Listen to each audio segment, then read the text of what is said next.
Okay. Very good. So now we'll move on to public comment, and I want to remind people that if you want to make a public comment, you need to state your name and address. And this agenda item is intended to give citizens a voice and the opportunity for the school district and the school board to hear directly from the citizens. It's not intended for Q&A, and so any questions about specific programs or practices may be directed to the respective administrators. So, any public comment? Kevin Leandro, 98 Gunstock Hill. Kent, this morning we had what I thought was a very good phone call. And, you know, I was kind of shocked when I got here, and once again, I'm appalled by the dishonesty. Let me just go over point by point. Number one, 3 out of the last 4 years, you cut the budget. That you presented a budget, you cut it. That's a fact. Last time you presented a budget was 2011 to the budget committee. So you go back to 2007, it's just shy of $1.6 million, not $400,000. $1.6 million in that same time frame. Which years? If we can be clear about. The first year that you cut was 2008, so you have to go to 2007, see how far you cut it. So just to be clear, starting with 2007 to the budget you presented to the budget committee in 2011, which is the current budget that we're looking at right now. So you're talking about the budget that was proposed by the school district, not the one that the school district and budget committee approved? You know exactly what I'm talking about. I mean, you moved it up a year, so it didn't look so bad, but it is just shy of $1.6 million. And I want to be sure, I want to be clear that that is the numbers. And I really wasn't expecting you to be this honest. I would have brought the papers and proof, but that's one thing. Well, I mean, if you're 2007, 2000, well, I mean, you have to specify what time frame you're talking about, because there's no dishonesty in the time frame that we present here. It's the time frame that you've set out yourself. The last 3 out of the 4 years that you presented the budget. Last time you presented the budget was 2011, so you have to go back to 2007 and see where it started. It's 1.6 million, or just shy of it, just slightly shy. We're doing 12, 13. Right, we're including 12, 13. That's what we're. No.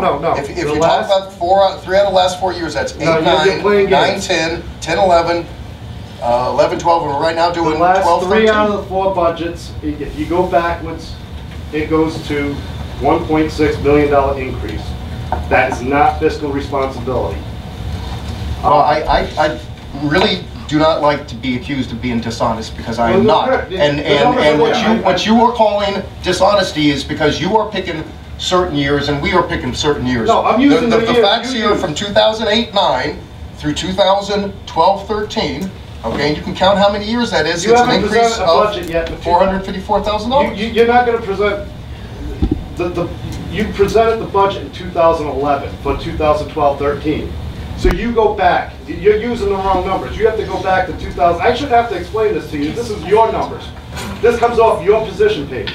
And the other thing, Ken, you know as well as I do, as well as everybody else, I mean, these guys here in Gilman took a hammering for violating this law, and they didn't. They did not. I stand behind them. They did not. When you follow it, they are elected officials. They did not use the superintendent, and they did not use public resources. In this case, you did.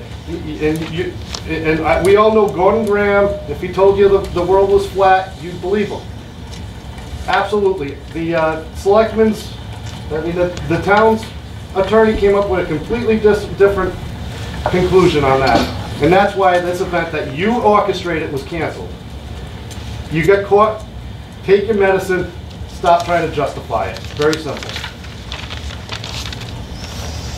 And that's all.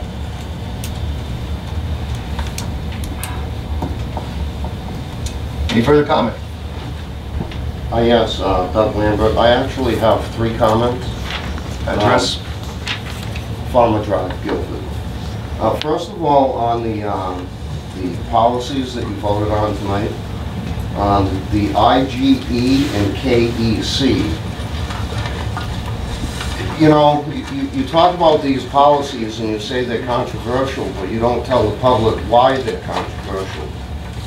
And on KEC, okay, if I'm reading from at the last meeting when I happened to get a media kit, which it would be nice if the public would have these available to them.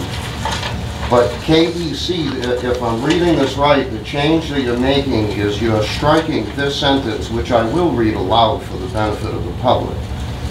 If the, and this is regarding the policy where the parent finds materials objectionable for their individual child and student. If the complainant does not accept the superintendent's decision, the complainant may request a review by the school board, whose decision will be final. Sounds perfectly fine to me, except you struck this from your policy. The policy is great until you go and you do that.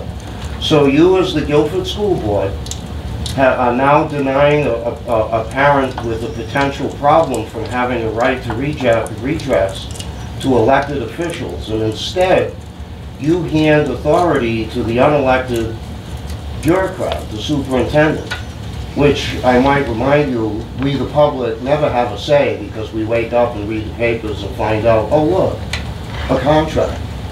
You can roll your eyes all you want, but that's the truth, Mr. Blanford.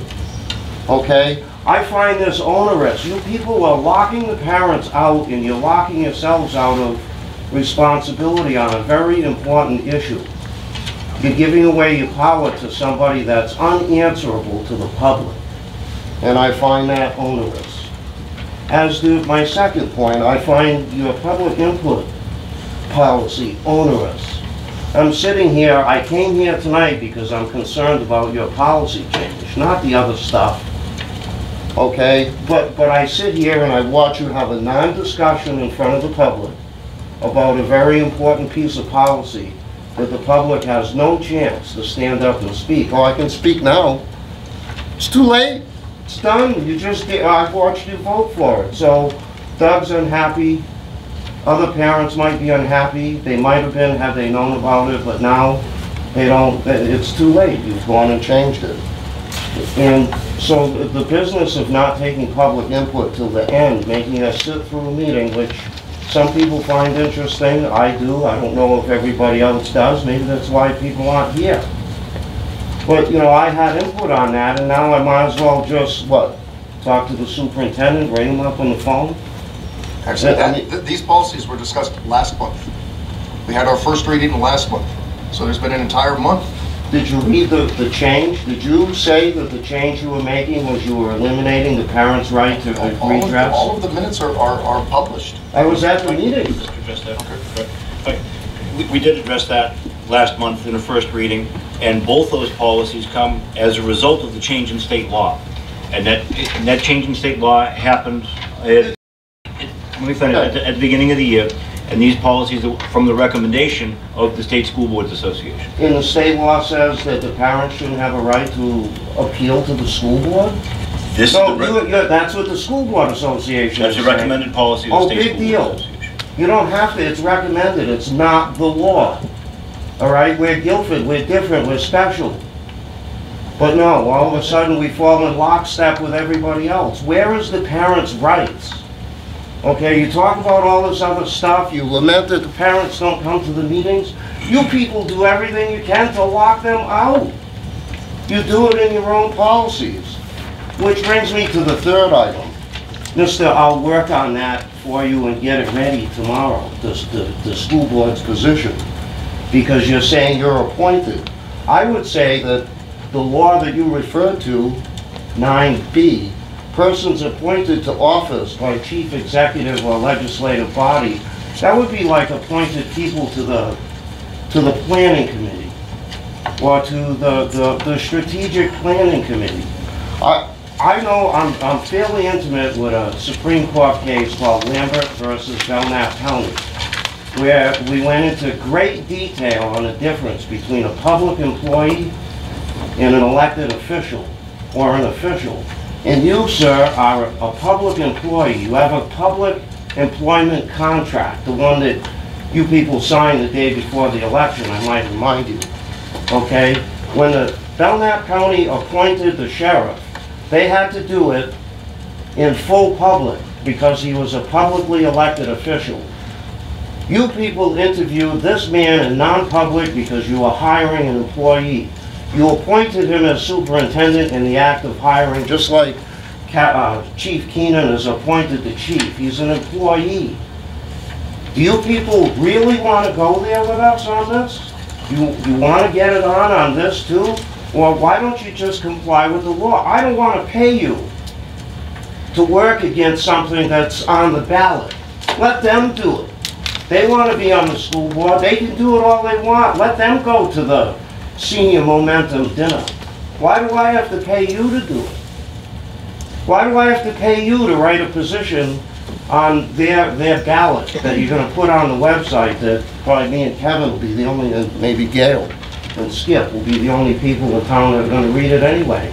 Why don't you work on education? Why don't you work on fixing the drug problem and leave the politics to the politicians? Thank you very much.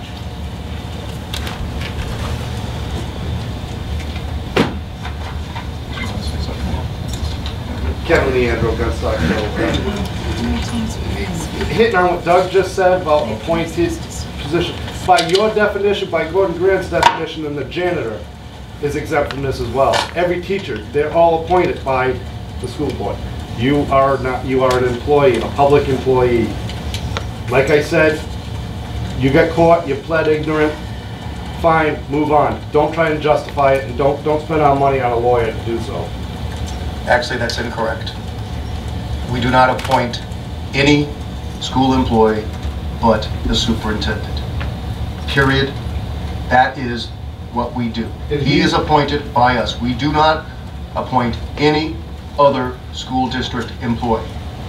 He appoints, he's your representative. The only school district employee that the school board appoints is the superintendent. Okay. And how many non-union contracts do we have? What does that have to do with this Well, discussion? previously you said 130, and we know that's not correct, so I just want to go back to the credibility thing. Roll your eyes. What does this have to do with the current conversation? The current conversation, I mean, you're not being honest once again. Don't tell me I'm not being honest. I just You can did. throw numbers out all you want, but your numbers don't necessarily, are not correct necessarily, okay? I challenge you to find different numbers. I'm sorry. Okay. It's all came off your website, Mr. Weber. Okay. Any further comment? I would just like you to define the difference between hiring the superintendent and appointing him. I don't, you signed an employment agreement, you interviewed him in non-public. I just fail to see how you can claim that he is an appointed person versus a hired person. I think we've gotten off track here because at the very beginning we said that this session is not intended for question and answer. You keep on answering. Well, and you make my point about how you don't answer to the public, you don't answer to the people. But fine, I'll put it out there for the last word, that here it is. Contract of employment, superintendent of schools. This agreement entered into between the school board and Mr. Employment and Term. The SAU agrees to employ the superintendent, and the superintendent agrees to accept employment. I need to say nothing else. You don't need to answer me. I think the answer speaks for itself. Unless we want to argue about the definition of is, perhaps.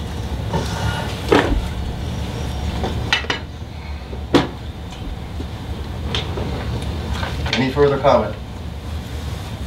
Yes, Mark Curry, Intervale Road. On a different note, and maybe a little more upbeat note, I'd like to comment on the 4 young children here from the 4th grade, I believe they were from. I can remember when my son was in the 4th grade and he did something similar, and it was amazing how much they actually got into portraying those kind of parts. And also the first students. A couple years back I was a mentor on the first team, and congratulations. The team I mentored, or helped mentor, didn't quite do as well, but the check is in the mail, and that's the fact. Thank you. Any further comment? you know, going back to that electioneering law, even so, it was used on a district website, district expense, different, I mean, this gentleman's getting paid by the district. I mean, you're using district resources for your own political electioneering. I mean, even if the superintendent wasn't involved, it was just the school board, as these gentlemen here from Gilman can tell you, you're gonna have to produce receipts for mailings and whatnot. You can't use district resources. So, I mean, the board as a whole is guilty of that. Not just Mr., I don't mean to beat up on Mr. Hemingway. I thought we were understanding, and it kind of shocked me with this, with Gordon Graham's take of things that obviously the town's attorney didn't take.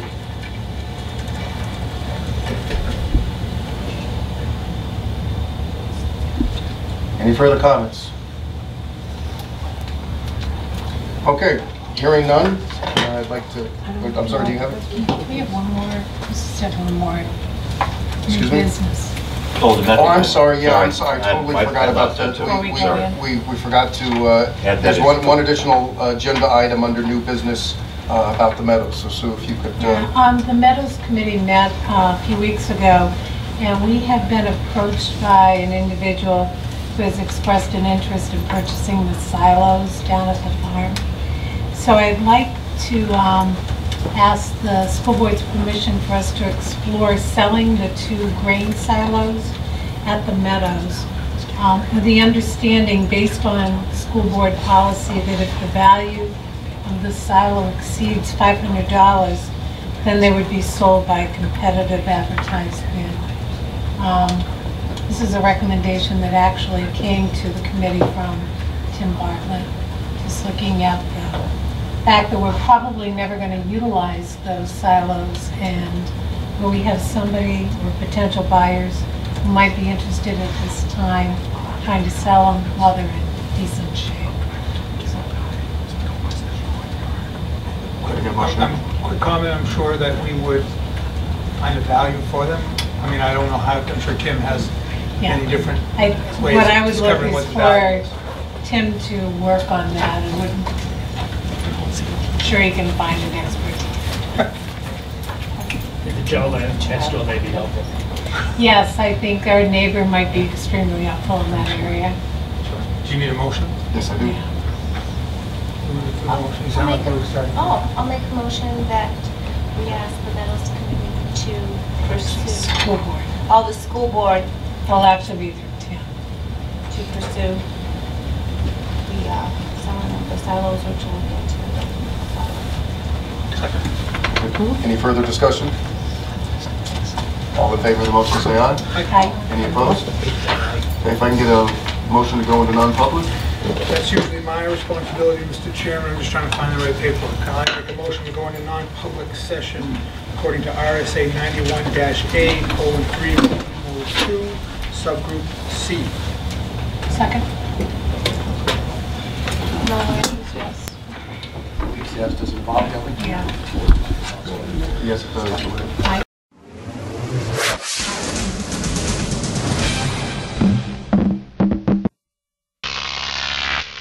Croc TV.